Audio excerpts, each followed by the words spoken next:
Before diving into the sea of tools, it's important to come back and outline your automation requirements. So think about what specific tasks you need to automate and what your objectives are, and all of those things, as understanding your needs is what's going to serve as a compass, guiding you to the tools that align with your goals. So as I've mentioned, I've been involved in a lot of people's businesses. I've supported a lot of people with their launches. And what I tend to notice is that rather than actually identifying the tools that are most aligned with their needs, they tend to just take band-aid approaches and pick a tool from here and here and here, and then they've got a tech mess.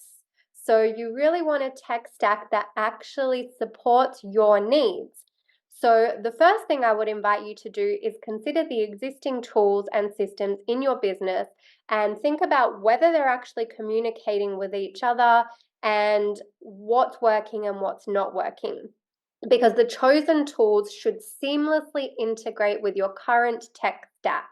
Now, if your current tech stack isn't working or it's non-existent, then that's great because you've got a clean slate to work with and you can start fresh. But if you've got some kind of things already in place, then it's important to review what you're already doing and then find the pieces that are going to slot in, that are going to work with what you've got, or figure out how to expand what you've already got.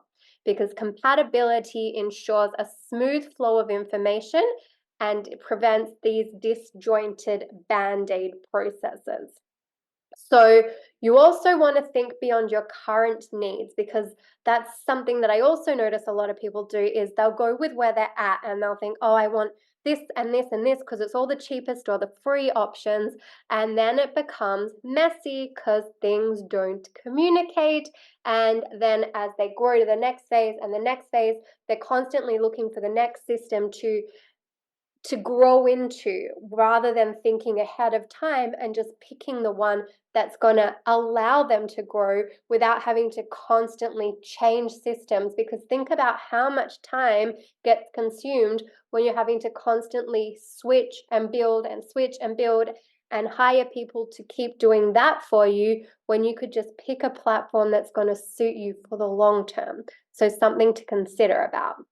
So beyond your current needs, as your business grows, so will your automation requirements. So choose tools that can scale with your business, accommodating increased volumes and complexities without causing all of those unnecessary disruptions. Another thing to consider is that automation is most effective when it's user-friendly. So you want to look for tools that have intuitive interface, user-friendly features, and a tool that's easy to navigate and understand will empower you to leverage its capabilities to the fullest. Thing to consider is the cost of the automation tools in relation to the return on investment they offer. So consider both short-term and long-term costs, factoring potential efficiency gains and business growth. You want to opt for tools that align with your budget and deliver significant value. Another thing that's important is reliability. Now, another thing where I see people getting caught out is this shiny object syndrome. They see new things coming into the market, they see hype, they get excited, and then before you know it, the system's shut down and it's gone nowhere. So what I always encourage people to do is choose tools from reputable providers with a track record of reliability and security. This is why I'm always recommending Kajabi over other course platforms that are newer and haven't stood the test of time, because it's got so much backing. It's been around for years and all the top entrepreneurs have backed it at some point. If you've got something that's just backed by new players who don't really know what they're doing and they're all buying into hype, it's less likely to be reliable. So cheaper is not always better. Additionally, assess the level of customer support provided. Reliable tools coupled with responsive support ensure that you can navigate any challenges seamlessly. This is the other thing I love about Kajabi. Even if I don't know absolutely everything, I know that they've got a 24/7 chat support that I can go to whenever I'm in need, and they're going to be there to answer my questions live. I can't tell you how frustrating it is to deal with other platforms that do not have that kind of service, and you're waiting and wasting time for them to respond to emails and not understand what you're asking, and something that could have been resolved in a one conversation drags on for days and days and days. Customer support for your systems is crucial. Another thing that's really important to look for is a vibrant user community, because that indicates a tool's popularity and ongoing development. So do they have a Facebook group? Do they have an Instagram page? Do they have places where there's people that are actually able to connect with one another? You also want to check for regular updates and improvements, because this is a sign that the tool is evolving to meet emerging needs. A supportive community can also be a valuable resource for troubleshooting and insights. So for instance, I don't necessarily love Kartra, but the Facebook community that uses Kartra is very supportive. And so when I have had clients that I've worked with that on, I've always had the Facebook group to fall back on when I've needed support, and everyone in there is really, really supportive. And another really great thing about the better platforms is they all have trial periods. So before committing to anything, take advantage of that. Try a couple and see what you like best. Go through the demos, try them out, test them out, and see what feels good for you and what actually suits your needs. Because hands-on experience allows you to assess how well the tool aligns with your needs and whether it fits seamlessly into your workflow. Another thing I would suggest you do is research the reputation of the tool's vendor. So who is actually behind the platform and what's their reputation like?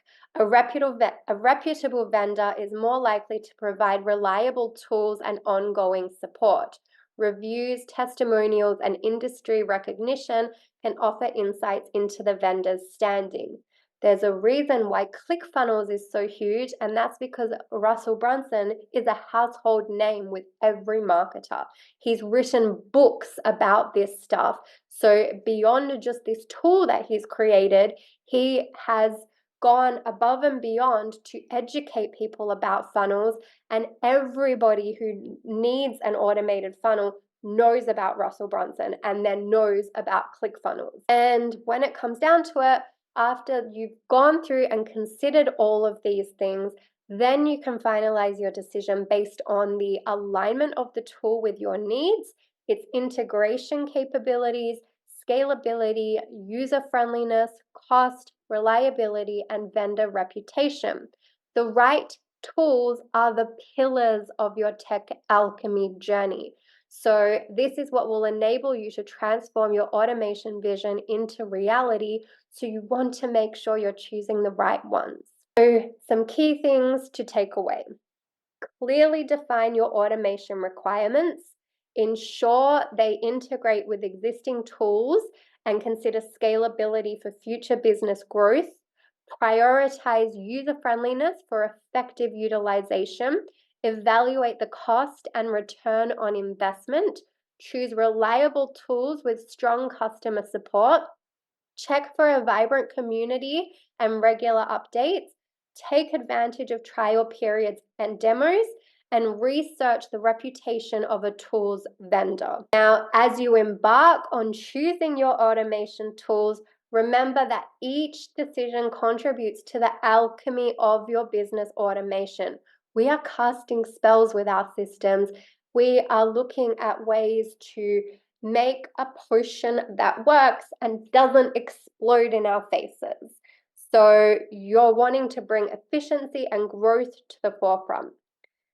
Now, if you're feeling confused and overwhelmed at this point, don't worry, because this is exactly what I'm here for, to support you in choosing the tools that are going to be best suited to your needs.